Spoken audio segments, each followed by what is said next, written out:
The intelligence This is as why well. I call him one of the best players that I hate, bro, because he ruined our Champions League.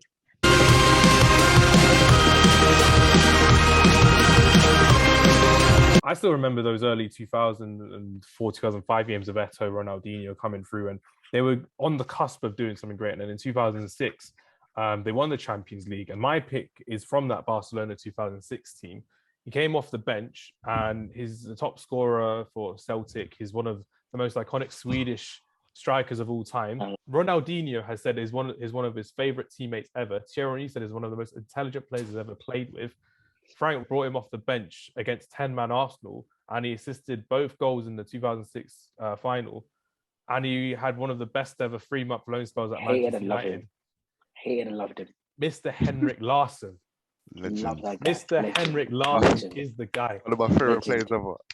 He is honestly one of the ones that got away from Manchester United, because I remember him coming and playing with like a young Wayne Rooney, a young Ronaldo, and the next season after they just spurted into life as some of the most amazing players you'd ever seen on this world. And Henrik Larsson is one of the most intelligent strikers I've ever seen. Him and Zlatan Ibrahimovic at 2004 Euros were fantastic to watch together. Him at Celtic with John Hartson and Chris Sutton. The Europa League, UEFA Cup final, against Porto when they lost was gruesome, but I thought he really deserved the European trophy at the time. And that was like my first UEFA Cup that I watched properly. Remember Jose Mourinho winning against Celtic and there. And then he moved to Barcelona a couple of seasons afterwards. And his first game in the Champions League in the group stages was away at Celtic. And I think he scored against them or assisted against them. And it was great because you're seeing someone you see it a lot when a player goes from like a small country in the Champions League type thing, and he doesn't really settle properly at the club, but he settled in, he fit like a glove. Fantastic to watch him play. And honestly, I've said this before, but I'll say it again. The fact that Henrik Larsson, I think, was that missing piece of the puzzle for that Barcelona attack, because they were literally knocking at the door against Arsenal in the Champions League against a Manuel Almunia goalkeeper, because Jens Lehmann was sent off, and they couldn't get through. They couldn't get through the defense. Senderos was your centre back. Abuwais was your right back, Sean, and they couldn't get through. And then the second half, Henrik Larsson comes on. I think Giuliano Belletti scores the winner on it. Ronaldinho gets his well-deserved Champions League, which he deserved. Eto'o got it. Young Xavi got it. Young Iniesta got it. Deco won it. Young Messi got it as well.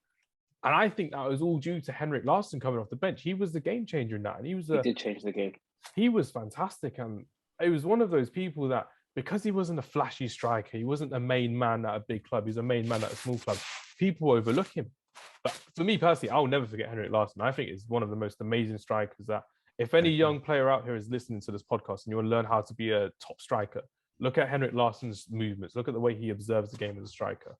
Absolute fantastic player to watch, and one of the most joyous players I've ever had the pleasure of watching is Mr. Henrik Larsson. Well said, man. Yeah. Well said. Well, you know, I was talking about favorite.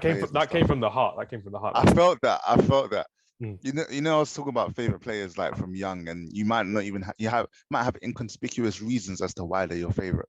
Like Schmeichel being one of the chess pieces on the chess set from the Man United megastore. Solskjaer was also another one of my favorite.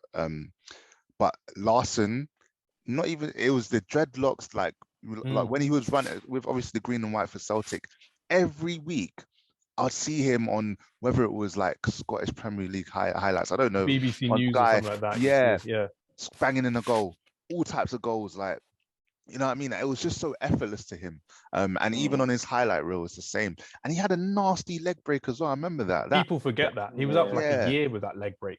That ends careers when you have like a year out. They'll never be the same player ever again. But came back stronger and fitter than ever, which was great. The intelligence. This is why I call him one of the best players that I hate, bro, because he ruined our Champions League. We were 15 minutes away.